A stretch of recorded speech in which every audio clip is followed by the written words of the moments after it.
నమస్తే అండి. ఇప్పుడు మనం చూస్తున్నది ఇండిపెండెంట్ హౌస్ అండి. 92.09 గజాలు. 100 గజాలని గుర్తుపెట్టుకుంటే మనకి ఈజీగా ఉంటుంది. రీసెంట్గా కంప్లీట్గా అయితే పెయింటింగ్ వర్క్, పుట్టి వర్క్, సీలింగ్ వర్క్ అయితే చేసుకున్నారు. Basic model ceiling work. ఇదంతా ఇంటి ముందు ఉన్న వరండా మోడల్ అండి. ఇండిపెండెంట్ కాబట్టి ఎక్కువ స్పేసెస్కి అయితే మనకు కనిపిస్తుంది. హౌస్కి అయితే బోర్ ఉందండి, అదొక ప్లస్ పాయింట్ అని చెప్పొచ్చు. వాటర్కి అయితే ఇబ్బంది ఉండదు. మెయిన్ డోర్ దగ్గర నుంచి ముందుకెళ్ళగానే ఇదంతా మనకి హాల్ వస్తుంది. హాల్ సైజ్ బాగుందని చెప్పొచ్చు. స్ట్రైట్గా మళ్ళీ ఆర్చ్ మోడల్ వచ్చి ఇంకొక పార్టీషన్ అయితే కనిపిస్తుంది. ఫ్లోరింగ్ అంతా కూడా మనకి టైల్స్ అండి, చక్కగా ఉన్నాయి. సీలింగ్ కూడా బేసిక్ మోడల్ అయితే చేశారు. లైటింగ్ సెటప్స్ అయితే పెట్టుకోనికి అవకాశం లేదు, కానీ చూడడానికి అయితే చక్కగా ఉంది. నార్త్ ఈస్ట్లో అయితే పూజ కోసం సపరేట్గా వుడ్తో అయితే బాక్స్ మోడల్ అయితే ఏర్పాటు చేశారు. రైట్ సైడ్ వెంటిలేషన్ వస్తుంది. లెఫ్ట్ సైడ్లో మనకి కిచెన్ వచ్చిందండి. కిచెన్ సైజ్ బాగుందని చెప్పచ్చు. ఎల్ షేప్లో అయితే కిచెన్ బాల్ వచ్చింది. ఎక్కువ స్పేస్ కూడా మధ్యలో కనిపిస్తుంది. సెల్ఫ్లు కనిపిస్తున్నాయి. మంచి వెంటిలేషన్ అయితే ప్రొవైడ్ చేశారు. కిచెన్ సైజ్ లార్జ్ స్కేల్ అని చెప్పచ్చండి. అక్కడి నుంచి కాస్త ముందుకెళ్తే లెఫ్ట్ సైడ్లో మనకి ఒక బెడ్రూమ్ కనిపిస్తుంది.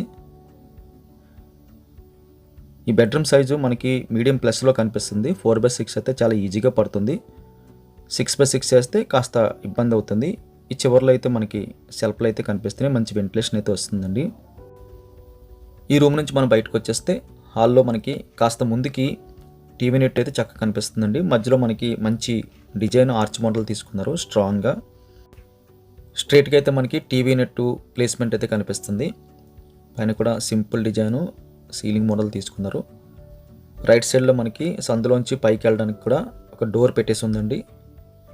మెయిన్ డోర్ దగ్గర నుంచి కూడా మనం వెళ్ళొచ్చు. ఇది మనకి మాస్టర్ బెడ్రూమ్ వస్తుంది. ఈ బెడ్రూమ్ సైజు వెరీ బిగ్ సైజులో ఉందని చెప్పొచ్చు. సీలింగ్ కూడా ఇందాక చెప్పినట్టుగా సింపుల్ డిజైన్ కోసం మాత్రం సీలింగ్ చక్కగా చేశారు. కొన్ని సెల్ఫ్లోనే మంచి వెంటిలేషన్ వస్తుంది. 6/6 అయ్యిగా ఇంకొక 4/6 పట్టే అంత స్పేస్ అయితే కనిపిస్తుంది.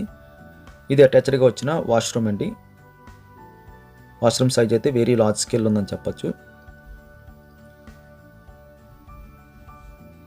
ఇక్కడ నుంచి మళ్ళీ మనం టీవీ యూనిట్ దగ్గరికి వచ్చేస్తే దీని ఆపోజిట్లో మనకి ఇందాక చెప్పుకున్నట్టుగా డోర్ వచ్చింది. అక్కడి నుంచి మనం పైకి వెళ్ళడానికి అయితే వే కనిపిస్తుంది. ఆ మెయిన్ డోర్ దగ్గర నుంచి కూడా మనం వెళ్ళొచ్చు. అక్కడ డోర్ పెట్టేస్తుంది. ఇదంతా కూడా ఓనర్ గారు కట్టుకున్న వాల్ అండి.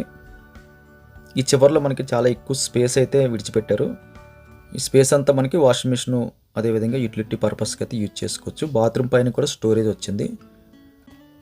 మెట్ల సైజు కూడా మనకి మీడియం సైజులో చక్కగా కనిపిస్తున్నాయి.